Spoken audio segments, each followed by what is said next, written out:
Hello and welcome back to Carrying On, my personal voyage through record collecting and buying records here in Thailand, where I live, with me, Julian.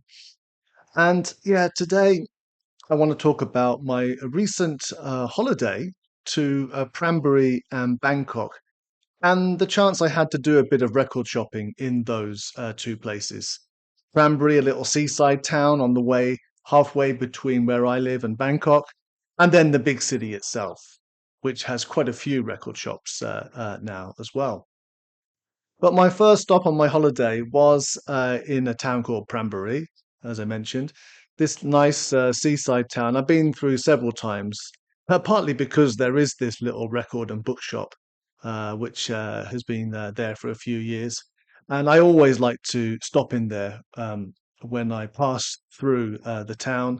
And we stopped actually for a couple of nights this time. So I had plenty of time on my full day there to go in there in the morning and buy a couple of records from my friend who runs the shop there, Buff. He runs a really interesting little book and record shop, which is next to and connected with a really nice, quite posh kind of coffee shop and bistro there in Pranbury. And his shop is called Rhythm and Book, which you'll find on Google Maps in Pranbury. And the first record I bought there this time was by Linton Kwesi Johnson in concert with the Dub Band. So this is a live record from 1985.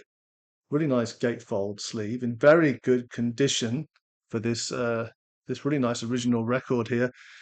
Vinyl in really good condition. Yeah, recorded live in November 1984 at the Queen Elizabeth Hall in the South Bank in London.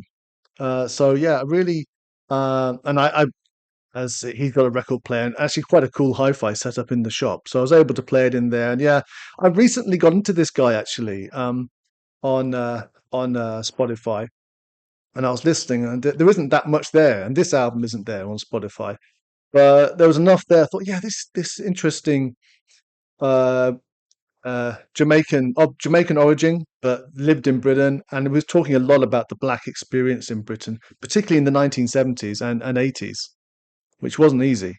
And yeah, so this I just found this live record, thought that, yeah, I've got to have this. So I'm really looking forward to playing this properly on the hi-fi at home. Haven't been able to play any of these records at home actually because I'm still on my holiday. I'm making this video from the grandparents' house actually. So these are all records that I've only just played quickly in the shop. They're not records I know, most of them, maybe apart from one or two. But don't know this one really, so I'm looking forward to getting into this one. Linton Kwesi Johnson. Yeah, a bit of a British reggae legend who had passed me by. So that was my first one. And from the same shop, I got this one. This one, look at that cover. That really shines off there, doesn't it? Carla Bley live. Now, actually, it's a name I know, but I didn't know a huge amount about Carla Bley. And to be honest, I still don't really. I know she plays well, it says here actually on the record she plays the organ, the glockenspiel, the piano, and the piano on this record. So obviously, like a keyboardist of a variety of skills. And yeah, I've never listened properly to a Carla Bley album before, if I'm really honest. But I just put this on out of impulse, really, in the shop, and I really liked it. It's a little bit on the smoother side, but it's recorded really well. And wow, look at that! I haven't really looked at this inner sleeve. Yeah, there's this gatefold here. Rather cool collection of photos there. Carla Bley and her band. Yeah, it's recorded. It's recorded on ECM, so it's just really well recorded, which helps a lot. But yeah, I just really like the sound of it. It didn't actually sound like a live album. It sounded too well recorded in a way. It sounded more like a studio album, really well recorded. But and some great other instruments going on in there. So I'm looking forward to again hearing that on the hi-fi. So those are my two purchases in Rhythm and Books book and record shop in Pranburi. So then I moved on to Bangkok. Yeah, so we stayed there 3 nights actually, but I haven't. This is the first time since I've left Bangkok I've really gone on a bit of a record buying mission there. I haven't bought many records in Bangkok for years, even though I used to live there, and I was a bit out of touch with the new record shops that have sprung up in recent years with the vinyl revival, and there certainly are quite a few new shops which were not there when I lived there 10 years ago. So I picked the two shops most likely to have my kind of music in this kind of jazz funk soul area that I'm into really. When I'm buying records anyway, that is the area I gravitate towards. Um, for me, I find going to record shops, it really helps to, for me, I think I can't, you can't look through everything in the shop. And it's really helped my record collecting to concentrate on a particular area. And that really is, it's a pretty big area because jazz goes into soul, goes into a bit of disco and a bit of R&B, but it's that kind of my particular area is that 1970s jazz fusiony area that I really love, and a lot of these records are in that area. And so anyway, I picked out two shops which I could see on Google Maps definitely had some jazz and soul in there, and from what I could read in the reviews. So the first one I went to is it's really in the old town. I mean, it's a part of town you would just never go to really, unless for a specific reason like this. It's kind of just tucked away on a completely anonymous kind of old Bangkok street, not even near the kind of the real historical area where the tourists go, but kind of no man's land in between that area where you have the Grand Palace and Khao San Road, and then the real center, where you have the big shopping centers. It's a bit of a nondescript, but quite interesting kind of still old town area. And the shop is called M-Tanakorn, and he's been running for a couple of years. I asked him, yeah, he hasn't been there, maybe a bit longer than that. Maybe it is he's been there a few years, maybe just 4 or 5. But it's not like it looks like it's been there forever, but it hasn't been there that long.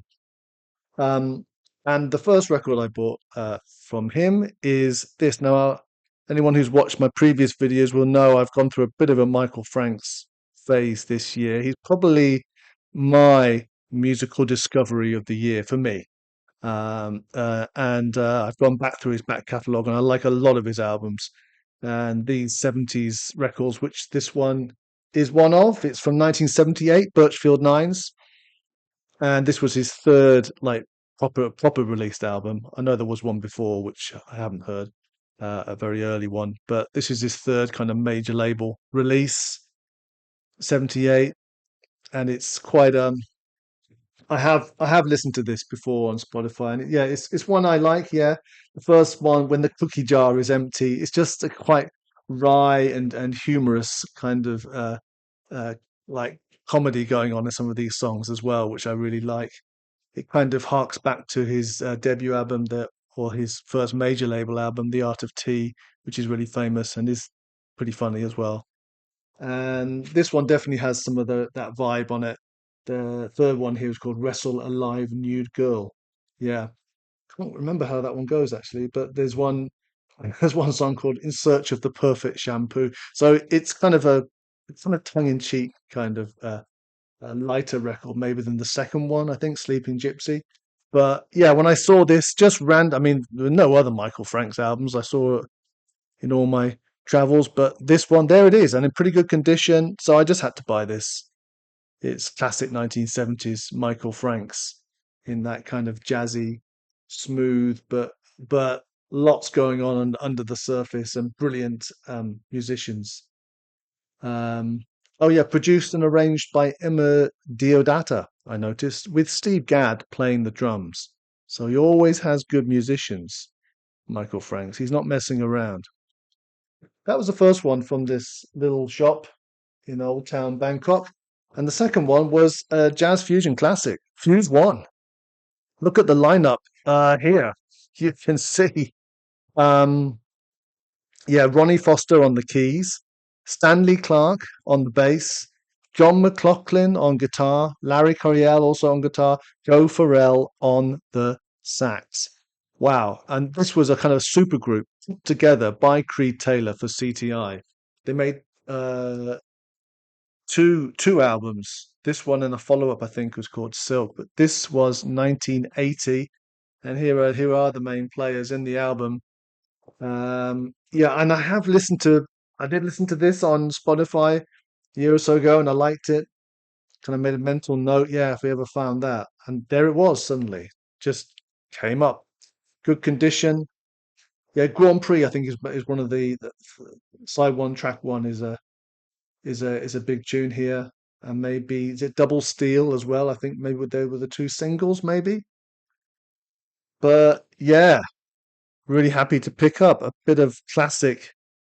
Well, I was going to say 70s, but it's 80s. It's 1980. Real classic instrumental jazz fusion with great musicians. That was the second one I picked up there. And the third one, I think I have seen this, in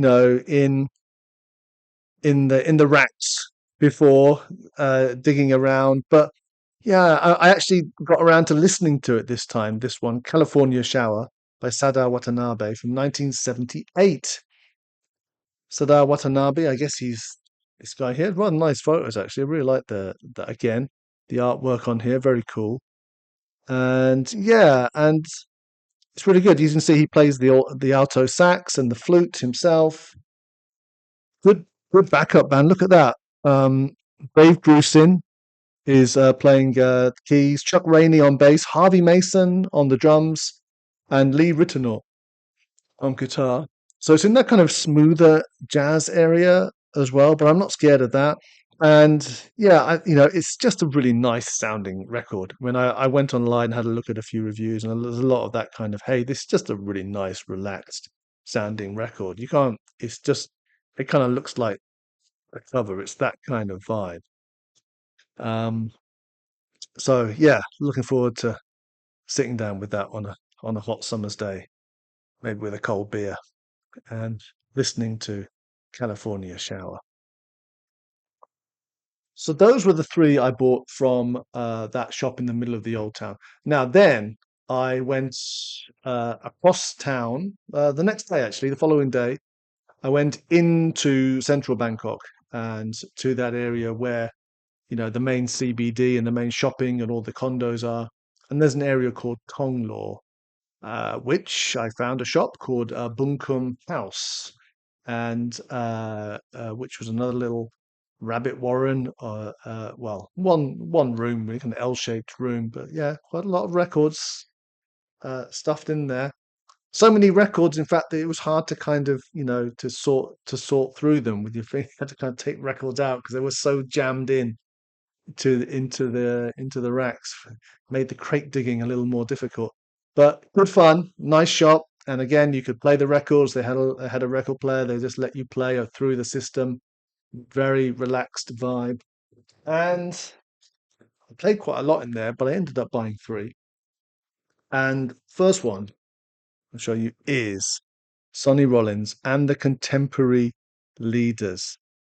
1958 record, recorded with a bunch of elite West Coast musicians, I believe. So it's got that kind of West Coast sound. It's one of Sonny Rollins's most relaxed and I think accessible records. I only recently discovered it actually. Actually, shout out to University of Vinyl, in the vinyl community. He got me onto this record.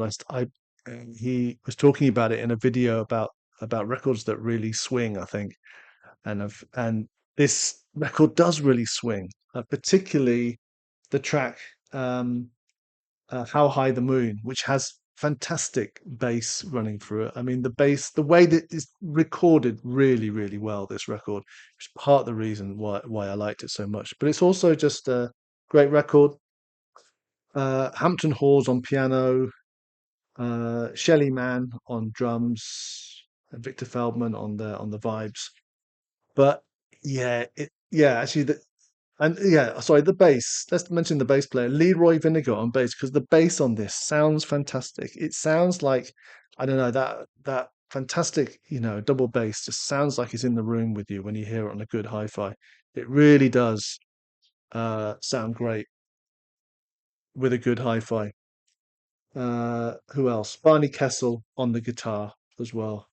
A very, it is impossible if you like jazz and if you really, if you like it, you like acoustic music. This is a time machine. 1958, but brilliantly recorded. It is a great late 50s acoustic jazz record. I love it. So yeah, I was happy to find that. I think this is a Japanese pressing I got, a Japanese repress from 1988. Yeah, remastered 1988. It says here. Yeah, and so this is in pretty much mint condition. So great to find that. Yeah, played a lot of this record in the shop. Lalo Schifrin, Black Widow, a great dramatic cover as well. This one is, yeah, look at that. Now this is a bit of a jazz fusion classic as well. This one from 1976. Lalo Schifrin, an arranger and keyboardist who made the film scores for Bullet and Enter the Dragon. And this record has a selection of covers, including Jaws, and some other originals, with particularly notable, I think, Black Widow, the opening track. And it has a kind of jazz and disco vibe. Definitely, is it disco with a jazz with a strong jazz influence, or is it jazz with a strong disco influence? Yeah, I kind of lean towards the latter. This is really a jazz record, really, on CTI. There it is again. So sounds great, really well recorded, but it's definitely got some of those 70, there we are, 76. So that kind of early disco kind of vibes in here. And yeah, I do like a bit of disco. I don't have a huge amount in my collection, but yeah, I mean this is but this is really a jazz fusion record with some disco vibes in there. And it just yeah, it's a great sounding record. Looking forward to getting more into that. I hadn't really played that much. I'd heard of it and maybe just played bits of it, but I hadn't really played it properly. Certainly not on vinyl in at high volume, which I plan to do when I get home. So this was then the last one, the last of those of the three records I bought in Bungkumhouse in Tonglaw, this little record shop which has packs a big punch for its small size. And here we are. It's a record I knew nothing about. This was a complete impulse buy on the day. As actually most of my buying is. I just, I do my own research, but then I go to record shops and I find what I find. Sometimes it's things that I like, quite a few here, like that Sonny Rollins record. That was definitely one I would like, I wanted. But this one, no idea. And to be honest, I still don't have that much idea, even though I did some research online yesterday. It's a band called Bad News Travels Fast, and the album is called Lookout. And there they are. Seems to be three guys here. Now, from what I could see online, I mean, well, I listened to the record. It sounds good. It's pretty cool, kind of jazz funk. From what I remember, there's a bit of a almost like a Steely Dan kind of vibe going on here. It's that kind of sound a bit. And this is from 1979, so kind of peak kind of Steely Dan era, kind of Asia gaucho kind of sound. And it has Michael Brecker on tenor sax and Randy Brecker on trumpet. So that pricked up my ears when I saw that. Okay, so they got some really quite big name uh, sax and trumpet players there with the Brecker brothers. And yeah, there seems to be a collection, a real collection of people.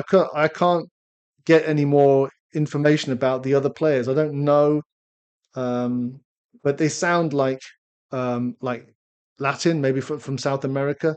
Bernie Arcadio, Didi Cesarelli, Jace JC Chanavat. Don't know where that sounds like they're from, but so quite a mix. Georges Rodi, Claude Engel, Manuel Roche, maybe a kind of international kind of jazz fusion band that got together for a short time. But yeah, and then yeah, with vocals. So as I said, there's that kind of late 70s jazz fusion-y vibe there with vocals there. Bernie Accardio on "Come to Me, Baby." Yeah, and "Sweet Melody for Me." Yeah, interesting record recorded at Trident Studios in London, and yeah, it was just like yeah. When I heard, I mean, it wasn't that expensive. What are we talking about? Just over, you know, $10 or something like that, maybe $15 for a lot of these records around that area. Maybe yeah, just over $20 for one or two of them. But I'm buying records in that kind of generally in that $10 to $25 range on this trip, and this was one of the cheaper ones. But yeah, I've got to go back and listen to it properly to see how good this record really is. But it sounded pretty really good in the shop. Really enjoyed listening to this, and yeah, I'll try and find out a bit more. But there isn't a huge amount of information about this band online, which is quite cool in a way. Something different, which is what I love about record shopping. I'd have never have come across this record just doing my own kind of research online. You have to go to shops, rummage around, play things to find records, little gems like this.